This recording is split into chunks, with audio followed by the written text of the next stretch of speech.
भारतीय राजनीति के दो चेहरे जी 2014 को लेकर मचल रहे हैं या अपनी सियासत की बिछाद बिछा रहे हैं। इन दो चेहरों के मद्देनजर दोनों के सामने एक सवाल है कि कल हो ना हो। ये दो चेहरे देख लीजिए। एक तरफ अरविंद केजरीवाल 13 तारीख को लेकर भिड़े हुए हैं कि जन लोकपाल लेकर आएंगे, नहीं तो इस्तीफा दे देंगे। लेकिन इन सब के बीच अभी 10 बज रहे हैं और कल सुबह 11 बजे यानी 13 घंटे के बाद प्रेस कॉन्फ्रेंस करने जा रहे हैं। सबको इंतजार है उस प्रेस कॉन्फ्रेंस में क्या कहेंगे। और दूसरी तरफ मोदी कल रात 8 बजे, कहें तो शाम के 6 बजे से ही पहले नाश्ता और फिर डिनर दिल्ली में देंगे। गुजरात से आकर दिल्ली में मेहमान नवाजी करेंगे उन लोगों की जो दिल्ली के में रहते हैं, यहीं पर सांसद हैं, और उन सब की मेहमान नवाजी करके इस बात का नमक अदा करने की दिशा में ले जाएंगे कि मिशन 272 को आप लोगों को पूरा करना है। ये दोनों स्थिति क्या है हम आपको बताएंगे इस दस्तक में ही, लेकिन शुरुआत कर रहे हैं कल हो ना हो में। दरअसल एक सवाल हर किसी के सामने है कि 13 घंटे बाद जो प्रेस कॉन्फ्रेंस अरविंद केजरीवाल की होने वाली है उसमें क्या ऐलान होगा, क्योंकि इंतजार इस बात को लेकर है। लगातार 13 तारीख का जिक्र अरविंद केजरीवाल कर रहे हैं कि जन लोकपाल मैं लेकर आऊंगा, किसी ने साथ नहीं दिया तो इस्तीफा दे दूंगा, मैं तो जनता के लिए और जन लोकपाल को लेकर आया। 3-4 परिस्थिति पिछले 24 घंटे के भीतर उभर कर आई है। जरा हम इसको देख लें कौन क्या किस रूप में कहता है। एक तरफ सुशील कुमार शिंदे जंग साहब और दिल्ली पुलिस कमिश्नर हैं। इनका कहना है दिल्ली पुलिस ने स्टेडियम में सुरक्षा देने से हाथ खींच दिए हैं। जवाब अरविंद केजरीवाल ने तुरंत दिया, सुरक्षा नहीं तो इस्तीफा दे दे। यह जिक्र किया गया है पुलिस कमिश्नर से। फिर आप किस लिए दिल्ली में तकरीबन 80,000 पुलिसकर्मी है, सुरक्षा नहीं दे सकते। एलजी ने कहा पहले जन लोकपाल उनके पास आए। दूसरी तरफ इनका कहना है अरविंद केजरीवाल का चुनी हुई सरकार से बड़ा कोई नहीं होता। तीसरी स्थिति में आया है केंद्र का तर्क है पहले बिल केंद्र के पास आना चाहिए, यह भी हम आपको बताएंगे। और शीला दीक्षित ने तो कई बिल केंद्र को नहीं भेजे थे, सीधे विधानसभा में रखता। तब ये सवाल आप क्यों नहीं उठाते, ये अरविंद केजरीवाल का जवाब है। कांग्रेस बीजेपी का निशाना है संविधान के तहत ही काम करें, यानी संविधान के तहत काम नहीं कर रहे हैं केजरीवाल का दूसरा कहना है संविधान नागरिकों के लिए होता है, नागरिक संविधान के लिए नहीं होता है। इस तलखी और एक दूसरे के तर्क के बीच इंतजार हर किसी को है कि क्या होगा, दिल्ली का रास्ता जाएगा किधर। और इन परिस्थिति में क्या वाकई ये हमें कहना पड़ेगा कि कल हो ना हो, स्थिति क्या है जरा एक रिपोर्ट देखिए पहले। दिल्ली को चलाने वाले ये 3 चेहरे इस कदर उलझ चुके हैं कि दिल्ली चलेगी कैसे और दिल्ली में सरकार बचेगी कितने घंटे, यही सवाल बड़ा होते जा रहा है। केजरीवाल दुहाई जनता की दे रहे हैं और सवाल जन लोकपाल को स्टेडियम में पास कराने का उठा रहे हैं। नजीब जंग जन लोकपाल को लेकर ट्रांजैक्शन बिजनेस रूल की दुहाई दे रहे हैं और सवाल स्टेडियम में सुरक्षा व्यवस्था न दे पाने के दिल्ली पुलिस की चिट्ठी का कर रहे हैं। गृह मंत्री शिंदे संविधान की दुहाई देकर सवाल केजरीवाल के कामकाज के तौर तरीके पर ही उठा रहे हैं। तो फिर दिल्ली का रास्ता जाता किधर है? केजरीवाल बिना जन लोकपाल के रह नहीं सकते। दिल्ली पुलिस अपनी फजीयत के बाद केजरीवाल की स्टेडियम में विधानसभा का सत्र बुलाने की मंशा सफल होने दे नहीं सकती। शिंदे केंद्र के कानून और सियासत से बंधे हैं, जिसका 36 का आंकड़ा केजरीवाल से है। तो फिर सवाल दिल्ली का रास्ता जाता किधर?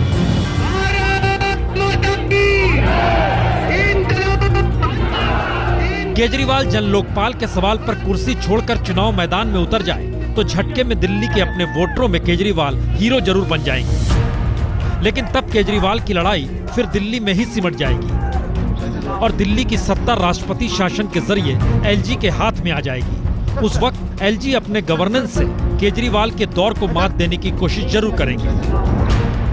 और तो और शिंदे भी दिल्ली की सत्ता चलाने में एलजी की पूरी मदद करेंगे। तो ऐसे में इस्तीफा कोई रास्ता निकालता नहीं, क्योंकि एक तरफ इस्तीफा देकर चुनाव मैदान में केजरीवाल के कूदने का मतलब होगा अगले चुनाव में बहुमत यानी कम से कम 36 सीटें जीतना। संकेत साफ है, केजरीवाल ऐसे हालात में एलजी को घेरेंगे, शिंदे को घेरेंगे, केंद्र सरकार को घेरेंगे और ये काम वो सीएम पद पर बने रहकर ही कर सकते हैं और यही करेंगे। तो दिल्ली का रास्ता अभी और उलझेगा, क्योंकि केजरीवाल स्टेडियम में जन लोकपाल को लेकर विधानसभा सत्र न करा पाने का ठीकरा एलजी के जरिए दिल्ली पुलिस पर फोड़ रहे हैं और यही पत्र उन्होंने एलजी को भेज भी दिया है। यानी टकराव धीरे धीरे चरम पर होगा, लेकिन सवाल अब भी अनसुलझा है कि दिल्ली का रास्ता आखिर में जाएगा किधर। इंतजार कीजिए इसके लिए, अगले 24 से 48 घंटे बेहद महत्वपूर्ण है। हर किसी को इंतजार है कल सुबह 11 बजे की प्रेस कॉन्फ्रेंस का। ऐसा क्या कहेंगे अरविंद केजरीवाल जी? क्या वो इस्तीफा दे देंगे? क्या वो सीधे तौर पर एलजी पर कोई निशाना साधेंगे? केंद्र सरकार को घेरेंगे? क्या करेंगे? ये एक सवाल है। लेकिन एक सवाल हर किसी के सामने है कि किसी राज्य में विधानसभा का विशेष सत्र बुलाने के लिए दिल्ली के IG stadium, Indira Gandhi indoor stadium है ये, तकरीबन 3 से 4 हजार लोग बैठ सकते हैं, उसकी सुरक्षा व्यवस्था ना करा पाने का जिक्र एलजी ने किया है और यह कहकर किया है कि दरअसल दिल्ली पुलिस हाथ खड़ा कर रही है। तो आइए हम अपने संवाददाता के पास सीधे चलते हैं। गोपाल ढांडा इस वक्त वहीं पर मौजूद है, हम उनके पास जरा चलते हैं और समझने की कोशिश करते हैं ये स्टेडियम है क्या चीज और सुरक्षा क्यों नहीं दे पाएंगे वहां पर। हम इंदिरा गांधी स्टेडियम के बारे में आपको बताएं कि ये एक इंडोर स्टेडियम है। कॉमनवेल्थ खेलों के दौरान इसको पूरी तरह से डेवलप किया गया, इसको अपग्रेड किया गया और यहाँ पर कुछ हजार लोगों की, करीब 4000 लोगों की यहाँ पर फैसिलिटी है, 4000 लोगों के बैठने के लिए। तो साफ है कि किस तरीके से क्रिकेट स्टेडियम में अगर दिल्ली में मैच होता है तो पुलिस वहाँ पर पुख्ता बंदोबस्त करने का दावा करती है। वो मैच होता भी है, वहाँ पर टेस्ट मैच होते हैं 5-5 दिन के लिए। लेकिन अगर एक दिन का एक सेशन सरकार बुलाना चाहती है जन लोकपाल पास करने के लिए, तो दिल्ली पुलिस उसमें कहती है कि सुरक्षा को लेकर दिक्कत होगी वहाँ पर सुरक्षा उपलब्ध कराने में। इसे लेकर गुस्से में नजर आ रहे हैं दिल्ली के मुख्यमंत्री और ये इशारा साफ किया है कि इंदिरा गांधी स्टेडियम में ही वो अपना स्पेशल सेशन बुलाना चाहते हैं, फिर चाहे उन्हें केंद्र से इसके लिए रिजर्व फोर्स क्यों ना मांगनी पड़े। कैमरामैन अजय कुमार के साथ अनुराग ढांडा, दिल्ली आज तक। सवाल जाहिर है फिर उलझ रहे हैं कि कल क्या होगा 11 बजे प्रेस कॉन्फ्रेंस में, कौन सा ऐलान होगा, किस रूप में, किसको घेरेंगे अरविंद केजरीवाल या फिर जनता के बीच हीरो बनने के लिए निकल पड़ेंगे, ये सारे सवाल हैं। लेकिन एक बात और, कहीं ना कहीं इस दौर में अन्ना हजारे दिल्ली आए, अरविंद केजरीवाल ने 2 बार मुलाकात की और उसके बाद अन्ना हजारे ने जो कहा, कहीं ना कहीं अरविंद के लिए या दिल्ली के मुख्यमंत्री के लिए कहिए, ऑक्सीजन का काम तो नहीं कर रहा है। ये पहली बार अरविंद जनतंत्र ला रहा है कि पूरे पावर जनता के हाथ में। तो ये लोकतंत्र है, वो आज तक देश में आया नहीं, पहली बार वो कर रहा है। खुश है अरविंद केजरीवाल? बिल्कुल, बहुत अच्छा। अगर लोकपाल पारित नहीं हुआ तो वो इस्तीफा दे देंगे? हाँ, बराबर है, देना चाहिए। जिन लोगों को लोकतंत्र समझ में ना आया तो ऐसे लोगों के साथ क्यों रहना उसको। मतलब बहुत साफ है, ये रास्ता टकराव का है, रास्ता सियासत का है, रास्ता सुसाइड की तरफ जा रहा है, जो भी रास्ता जा रहा है। लेकिन इन सब के बीच एक बात और भी हो रही है, नरेंद्र मोदी। हम अरविंद केजरीवाल फिर लौटेंगे, लेकिन उससे पहले नरेंद्र मोदी का जिक्र भी जरूरी है, क्योंकि नरेंद्र मोदी नमक अदा करने की स्थिति दिल्ली में आकर पैदा करना चाहते हैं। नरेंद्र मोदी दरअसल कल डिनर दे रहे हैं, दिल्ली में डिनर, गुजरात से आएंगे, डिनर देंगे। अच्छा, नमक अदा करने वाले हिस्सा बताते हैं आपको, लेकिन पहले रिपोर्ट देखिए। जो कैंपेन चला है पिछले 6 महीनों में, उस कैंपेन के बारे में भी कह सकता हूं कि 52 से लेकर के और 2014 तक जितने सारे कैंपेन चले हैं, उनमें इसके बराबर मुकाबले का दूसरा कोई कैंपेन नहीं। अडवाणी ने यूं ही नरेंद्र मोदी को लेकर कसीदे नहीं गढ़े, बल्कि गुजरात के सीएम पद पर रहते हुए मोदी ने जिस तरीके से दिल्ली में बीजेपी को फतह किया, अपने प्रचार के तौर तरीकों से संघ पर फतह किया, उसी तर्ज पर लाल किले को भी फतह करने के सपने मोदी पाल चुके हैं। और ऐसे में नरेंद्र मोदी कल दिल्ली में बीजेपी सांसदों को डिनर देंगे। यानी दिल्ली में रहने वाले लालकृष्ण अडवाणी हो या सुषमा स्वराज या फिर अरुण जेटली या मुरली मनोहर जोशी समेत 117 सांसद, दिल्ली में ही डिनर देकर पहली बार मोदी बीजेपी सांसदों से मुलाकात भी करेंगे और दिल्ली में रहकर सियासत करने वालों को दिल्ली का पाठ भी पढ़ाएंगे। यानी दिल्ली का मतलब लाल किला मान लीजिए, तो फिर झंडा कैसे फहराया जाएगा, इसको लेकर वो कोई ककहरा जरूर शुरू करेंगे। यानी डिनर के दौरान राजनीतिक मीनू के जरिए सांसदों को मिशन 272 का मतलब भी वो समझाएंगे। दरअसल मोदी इस सच को बाखूबी समझ चुके हैं कि मिशन 272 से जरा भी वो पिछड़े तो फिर लाल किले पर तिरंगा फहराने का सपना ही रह जाएगा। इसीलिए 15वीं लोकसभा के आखिरी दिन के 9 दिन पहले यानी कल दिल्ली में बीजेपी सांसदों को डिनर पार्टी देकर मोदी नमक अदा करने वाली स्थिति में सभी को ले ही आएंगे। लोकसभा में बीजेपी के 117 सांसद और राज्यसभा में बीजेपी के 47 सांसद हैं। खास बात यह है कि डिनर के लिए बीजेपी के इन 164 सांसदों को कोई व्हिप जारी नहीं किया गया है। लेकिन डिनर नरेंद्र मोदी दे रहे हैं तो फिर हर सांसद के लिए डिनर अपने आप में व्हिप का काम करने लगा है। दिल्ली के अशोक रोड में बीजेपी हेडक्वार्टर में मोदी की डिनर पार्टी के मेनू में होगा क्या, यह तो अभी तक किसी को नहीं पता, लेकिन मोदी के राजनीतिक मेनू की तैयारी पूरी कर ली गई है। इसमें हर लोकसभा सीट पर प्रचार के केंद्र में मोदी को ही रखने की हिदायत होगी। पीएम उम्मीदवार यानी मोदी के नाम के आसरे डोर टू डोर कैंपेन चलाया जाए, इसका भी आगाज किया जाएगा। और विकास के खांचे में जातीय राजनीति को घोलने का प्रयास करना जरूरी लगे तो करना चाहिए, यह मंत्र भी दिया जाएगा। यानी मोदी की डिनर पार्टी का जायका मोदी से शुरू होकर मोदी पर ही खत्म होगा। इसमें नमकीन, तीखा या मिठास का कोई अलग जायका नहीं होगा, क्योंकि पहली बार बीजेपी की तश्तरी में एक ही नेता है जिसका नाम नरेंद्र मोदी है। अब उसे जैसे जो चाहे समझ ले। आज तक ब्यूरो। दरअसल जहां पर ये डिनर का इंतजाम होगा वहां चलें, उससे पहले बता दें कि अब से कुछ देर पहले मेनू आ गया है हमारे पास। दरअसल डिनर से पहले एक हल्का स्नैक्स भी रखा गया है, जिसमें फ्रूट चाट है, चिला बटर ड्राई है, मूंग चना अंकुरित है, चाय कॉफ़ी है।